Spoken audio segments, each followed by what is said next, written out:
안녕하세요. 안녕하세요. 오늘은 임소연과 함께하는 나노셋 로마서로 살기 5편 방송입니다. 사실 지난 4편이 저 개인적으로 상당히 어려운 그 방송이었어요. 네. 이 육신과 율법과의 관계가 이게 우리 교회에서는 잘 이야기가 안 되고 있는, 또 목사님들이 그 설교할 때 조금 빠지는 부분이기 때문에 네. 교인들이 육신과 그 율법과의 관계, 왜 그 율법을 우리가 지키지 못하는가, 또 어떻게 해야 우리가 율법을 지킬 수가 있는가 하는 기본 일이기 때문에 그 부분이 사실 굉장히 어려웠는데, 네. 소연 씨 덕분에 어제 다음에 저 사건에 잘 넘어갔습니다. 네. 이 감사해서 그런 것 같아요. 그럼 우리 잠깐 그동안 이제 했던 거를 좀 복습을 한번 해보도록 하겠습니다. 네. 로마서 1장에서 복음이란 예수를 믿어 구원을 얻는 것이다, 그렇게 이야기를 했습니다. 그러면 이제 우리가 이제 쭉 5편까지 왔으니까 네. 예수를 어떤 거를 믿는가, 딱 답이 나오겠죠, 이제? 예수님의 죽음과 부활. 예, 맞습니다. 네. 예수님의 죽음과 부활을 우리가 믿어서, 그 다음에 구원을 얻는다고 그랬는데, 또 구원도 우리가 지난 편에 살펴본 것처럼 두 가지라고 봐야 되겠죠? 네. 영의 구원과 또 몸의 구원이요. 구원. 예. 네. 영의 구원은 우리가 거듭나면서 바로 봤지만, 이 몸의 구원은 예수님 재림 때 예수님과 같은 부활체로 신령한 몸으로 우리가 구원을 받게 된다고 성경은 가르치고 있습니다.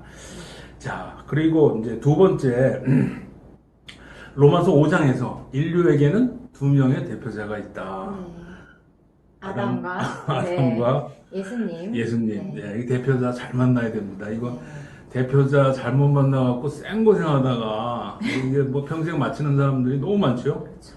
그리고 자기 대표자가 누군지도 또 몰라요, 모르고 사실. 그냥 살죠. 예, 이게 참 우리 인생에 죄가 들어오고 사망이 들어온 최대의 비극이 이놈의 그 아담 할아버지가 우리 인류의 첫 번째 대표자가 됐기 때문이라고 말씀을 드렸습니다. 자, 그 다음에 로마서 6장에서 그러면 우리가 어떻게 해야 예수님이 나의 대표자가 되시는가, 그런 거에 대해서 같이 이야기를 나눴는데, 예수의 죽음과 부활에 연합하는 침례를 받음으로 예수님이 우리들의 세 사람의 대표자가 되셨다. 이 물과 성령으로 받는 침례가 네. 우리를 예수님과 연합해서 새 사람으로 태어나게 하는, 거듭나게 하는 네. 아주 중요한, 교회에서 하는 의식. 의식. 네. 예, 맞습니다. 네. 그래서 아주 우리 중요한 기독교의 의식 중에 하나가 이 바로 침례이기 때문에 참 소중하다고 생각을 합니다. 자, 그럼 로마서 6장에서 예수님이 나의 대표자가 된 후에 그럼 나 어떻게 살아야 되나, 이제. 옛날에 그 우리 아담 할아버지가 대표자였을 때 나의 옛사람은 이제 죽었고, 이제 새 대표자인 예수님 안에 들어와서 내가 새 사람으로 거듭났는데 어떻게 살아야 하는 문제가 탁 대두가 되죠. 네. 예, 그 문제를 이제 우리가 이야기를 나눴습니다. 우리가 새 사람이 되고 나서는 죄에 대해서는 죽고 하나님에 대해서는 산다. 이게 아주 짧은 말이지만 굉장히 그 아주 파워풀한 그 말씀인 것 같아요. 네. 이게 이제 우리 새 사람이 살아야 할 방향이라고 볼 수가 있습니다. 네. 그 로마서 7장에 보면 갑자기 율법 문제가 나와요. 네. 그 새 사람이 되고 난 다음에 율법 문제가 나온 것은 이제 새 사람은 하나님 나라의 거듭난 백성이 되었기 때문에 하나님 나라의 법인 율법을 지키면서 살 때에 의에 대해서 살게 되고 하나님과 예수님에 대해서 사는 길이 율법에서 생겼다, 이렇게 가르쳐주고 계십니다. 네. 우리가 율법으로는 구원을 받을 수는 없어요. 네. 오직 복음으로 구원을 받는데, 근데 구원을 받고 나서는 우리가 율법대로 살아야 된다 이거죠. 그래서 복음은 율법의 완성이라는 말을 많이 합니다. 그래서 복음으로 구원받은 사람은 율법으로 복음을 완성하는 그런 삶을 살아야 된다고 가르쳐주고 있는데, 교인들이 이제 그런 부분에 있어서 좀 더 명확한 개념과 그 생활에서 삶으로 그 나타나는 그 면이 있었으면 좋겠다고 생각을 합니다. 네. 그러면 왜 우리가 새 사람으로 태어났는데도 하나님 나라에 있는 율법을 그렇게 아주 제대로 지킬 수가 없는가? 로마서 7장에서 그거는 육신 때문이다. 네. 우리 아담 할아버지한테서 물려받은 이 죄의 법을 따르는 육신 때문에 그 좋은 그 그 하나님 나라에 들어와서 그 조롭게 살지 못하는 그런 암초에 걸렸다는 거죠.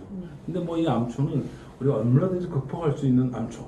네. 이제 8장에서 이제 그 극복할 수 있는 방법을 가르쳐 줍니다. 그 로마서 7장 25절에 아주 적나라하게 마음으로는 하나님의 법을, 네. 육신으로는 죄의 법을 섬기노라. 이렇게 딱 정의를 했잖아요. 네. 마음으로는 하나님의 법, 율법을, 세 사람은 하나님 법, 율법을 즐거워하는 거예요. 이제 지키려고 마음의 준비까지 딱 돼 있는데, 육신은 이 죄의 법을 쫓아가는 죄의 법을 쫓아가는 거예요. 네. 예, 그러니까 뭐, 그러면 세 사람도 육신으로 하나님의 법을 지키지 못한다면, 어떻게 해야 세 사람이 하나님 나라에서 율법을 지키면서 살아갈 수 있는가? 이 문제에 답을 하는 것이 오늘의 숙제네요. 숙제죠. 네. 근데 이 답은 있죠, 이미. 그렇죠. 답은 다 나와 있잖아요. 네. 그죠? 네, 그래서 뭐 염려할 건 하나도 없습니다. 단지 해결책은 사실은 로마서 7장 앞부분에서 가르쳐 주고 있어요. 네. 로마서가 일단 결론을 딱 내려주고 네. 그 결론에 대한 설명을 7장에서도 하고 또 8장에서도 하는 그런 그 시스템을 갖추고 있어요. 그래서 네. 이미 그 8장의 그 자세한 내용에 대한 결론은 7장 나와 있습니다. 그 7장의 그 내용을 네. 제가 잠깐 요약해 드린다면 옛사람은 육신으로 살면서 율법으로 심판을 받을 수밖에 없는 그 죄와 사망의 삶을 살았지만 새 사람은 육신으로 율법을 따라서 섬기는 것이 아니고 성령을 받아서 성령으로 율법을 지키면서 하나님을 섬기며 사는 것이다.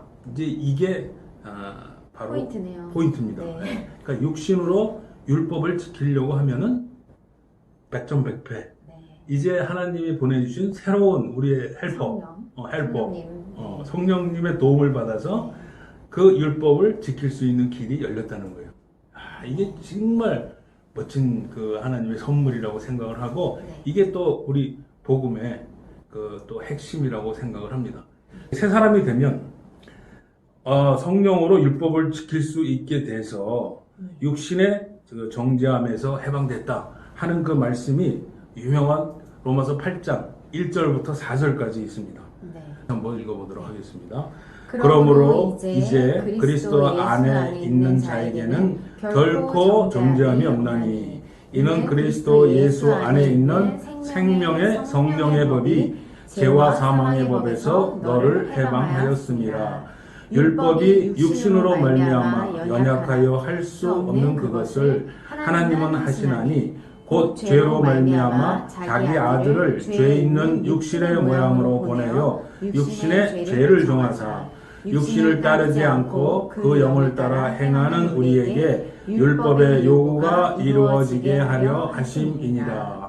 아멘. 참 말씀은 은혜로운데 참 이거 어려워요. 또 있다 보면 앞에 까먹고 무슨 이게 뭐지? 네, 뭐막 성령도 네. 나오고 막 육신도 나오고 네. 그 짧은 글이지만 이게 우리나라 성경 번역도 좀 그렇게 해서 상당히 좀 어려운데 이렇게 좀 설명을 한번 하자면 그 세 사람, 이 거듭난 세 사람은 그 육신으로 짓는 그 정죄함이 육신으로 짓는 정죄함이 옛사람한테 남아있는데 세 사람은 그 정죄함이 생명을 주시는 성령 안에서 해방되어 없어졌다는 거예요. 육신 때문에 우리 죄를 지을 수밖에 없고 네. 그래서 생기는 그 정죄함은 계속 따라다니는데 이 문제를 우리 힘으로 해결할 수가 없잖아요. 근데 갑자기 구원타자 우리 성령님께서 나타나셔갖고 그 성령님의 힘으로 율법을 이루어서 이제 정죄함이 없어졌다는 거예요. 네.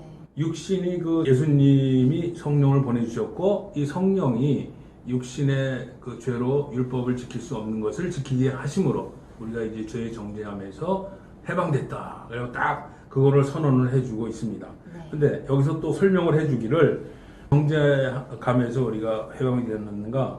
예수께서 죄 있는 육신의 모양으로 오셔서 예수님의 육신이 죽으심으로 우리의 육신도 죄에 대해서 죽고 정죄하면서 해방되었다. 이제부터는 성령을 쫓아 율법이 요구하는 의를 행하면서 사는 길이 열린 것이다.